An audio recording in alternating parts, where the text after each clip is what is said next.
नमस्कार। Super India news TV में आपका स्वागत है। मैं हूं राजेश आर्य। आइए देखते हैं आज का विशेष समाचार।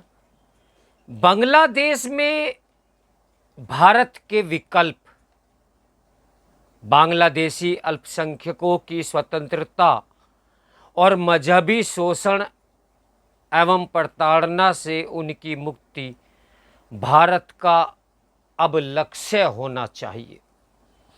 50 वर्षों की आज़ादी के बाद बांग्लादेश वापस पूर्वी पाकिस्तान बनने की दिशा में चल रहा पड़ा है। इसके केंद्र में जमात इस्लामी और रजाकार हैं। इनका लक्ष्य हिंदू समाज भी है। इस अभियान में विदेशी शक्तियों की भूमिका भी सामने आ रही है। कहा जा रहा है कि बांग्लादेश का सेंट मार्टिन द्वीप न मिलने के कारण उन्होंने हसीना सरकार को बर्खास्त करा दी। उनका एक उद्देश्य शेख हसीना को बेदखल कर वहां भारत विरोधी शक्तियों को सशक्त करना भी था। पूर्वोत्तर में ईसाई राज्य की स्थापना भी उनका एक एजेंडा है। फिलहाल पहले राउंड में वे सफल होते दिख रहे हैं, लेकिन उनका खेल खुलकर सामने आ गया है।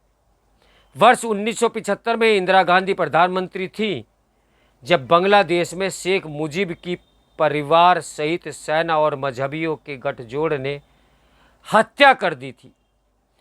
तब बांग्लादेश में भारत का तत्काल दखल देना बनता था और दखल दिया भी, लेकिन इंदिरा गांधी पर्याप्त साहस नहीं दिखा सकी। उनके पास बांग्लादेश का भटकाव रोकने और वहां के अल्पसंख्यकों को सुरक्षित करने का आदर्श अवसर था। उनकी अनदेखी का नतीजा है कि आज बांग्लादेश में हिंदुओं की स्थिति भयावह होने की तरफ बढ़ रही है।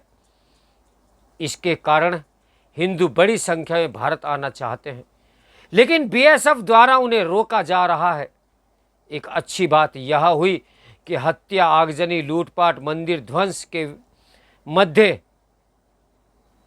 हिंदू समाज ने ढाका की सड़कों पर प्रदर्शन करने का जो साहस किया, हालांकि दूसरे ही दिन इसकी प्रतिक्रिया में इस्लामिस्टों द्वारा प्रदर्शन किया गया। इससे वहां की विषम स्थितियों का आभास होता है। बांग्लादेश में हिंदुओं पर हमले का सिलसिला थमा नहीं है। ऐसी स्थिति में भारत द्वारा बांग्लादेश शासन को सचेत रहना चाहिए कि बांग्लादेशी हिंदू भारतीय सीमा को पार नहीं करेंगे, लेकिन वे वापस हिंसक माहौल में नहीं भेजे जा सकते। अच्छा होगा कि भारत सरकार की व्यवस्था में बांग्लादेश की सीमा के अंदर ही शरणार्थी कैंप बने। दोनों तरफ की सेनाएं शरणार्थियों की व्यवस्था के लिए बांग्लादेश की सीमा के इलाकों को प्रशासनिक सुविधाओं का उपयोग करे। बांग्लादेश में हिंदू आबादी 1947 यानी जो अब पूर्वी पाकिस्तान में 28% से घटकर आज मात्र 7.5% रह गई है। बांग्लादेश बनते समय वहां हिंदू 15% बचे थे। यह भी अजीब है कि 75 वर्षों की लगातार प्रताड़ना एवं अत्याचार के बावजूद वहां के हिंदू समाज ने कभी आज़ादी की मांग नहीं की। कोई प्रतिरोध मोर्चा, सशस्त्र सेना नहीं बनाई। 1.3 करोड़ की संख्या बल के बावजूद वे कश्मीरी पंडितों के समान जीवन व्यतीत करते रहे। उनमें कोई राष्ट्रीय नेतृत्व नहीं उभरा, कोई हथियार बंद संगठन नहीं बना, जबकि वे इजराइल के यहूदियों के संख्या बल से 2 गुना हैं।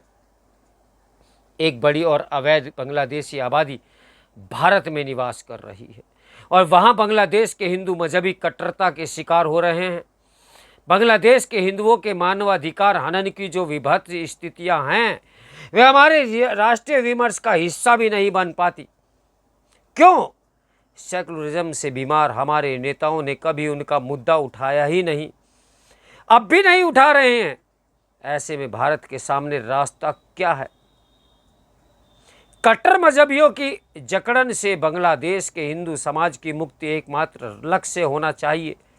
मुक्ति की राहों पर कोई फूल नहीं बिछे होते, वह संघर्ष और बलिदान से होकर आता है। बांग्लादेश में एक अल्पसंख्यक राजनीतिक दल का गठन समाधान के रास्ते का पहला पड़ाव है। आगे संघर्ष प्रारंभ होंगे। संघर्षों की सफलताएं हमें हमारे दूसरे कदम यानी स्वशासी स्वायत्त हिंदू परिक्षेत्रों के गठन की राह खोलेगी।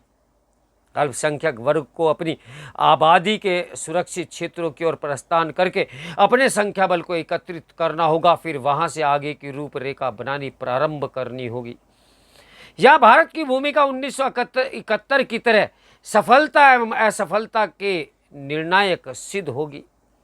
इससे भारत की चिकेन नेक जैसी रणनीतिक समस्याओं का समाधान भी होगा। चटगांव एवं रंगपुर के क्षेत्रों का स्वायत्त हिंदू क्षेत्र बनाकर वहाँ हिंदुओं की स्थानांतरित किया जाना संभव तभी हो सकेगा जब भारत इससे में भूमिका अपनी पूरी तरीके से निभाएगा, और निभानी चाहिए भी और निभानी होगी भी। 1947-48 के युद्ध के समय पाकिस्तान ने कश्मीर में हमारे 84,000 वर्ग किमी भूमि पर कब्जा कर लिया था। उस समय यदि नेहरू चाहते तो उसकी प्रतिक्रिया में पूर्व पाकिस्तान के रंगपुर, सिलवट, चटगांव के इलाके अपने अधिकार में आसानी से लिए जा सकते थे। यह स्थायी रूप से भारत से जुड़े हुए क्षेत्र पूर्वी पाकिस्तान के अल्पसंख्यक हिंदू समाज के लिए सुरक्षित परिक्षेत्र बन सकते थे, लेकिन हमारी तुष्टीकरण जीवी नेता रणनीति बुद्धि चातुर्य नहीं दिखा पाए। अब समाधान संघर्ष और बलिदानों से ही संभव है। नहीं भूलना चाहिए, जब इजराइल देश बना और सिर पर युद्ध आ गया तो यहूदी जबरदस्त लड़ाके बने। विश्व में सुरक्षित परिक्षेत्र जैसी व्यवस्थाओं के अनेक उदाहरण हैं। रूस ने 1 वर्ष पहले डोनबास में 2 स्वायत्त परिक्षेत्र के गठन की घोषणा की।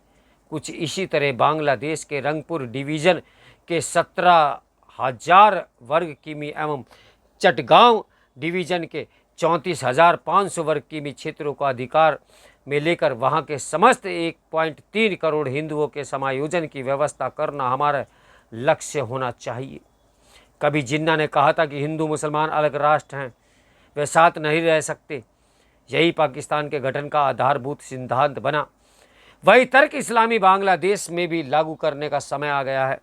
1950 में हुए ढाका के भीषण दंगों में 10,000 हिंदुओं की नृशंस हत्या में सरदार पटेल इतने व्यथित हो गए थे कि उन्होंने पूर्वी पाकिस्तान की भूमि पर कब्जा कर वहां हिंदुओं को बसाने की चेतावनी तक दे दी थी।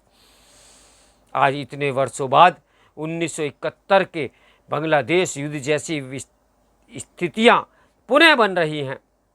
अंतर यह है कि जो पिछला अभियान था वह बांग्लादेश की आज़ादी का था और अगला अभियान बांग्लादेशी अल्पसंख्यकों की स्वतंत्रता और मजहबी शोषण एवं प्रताड़ना से मुक्ति के लिए होना चाहिए।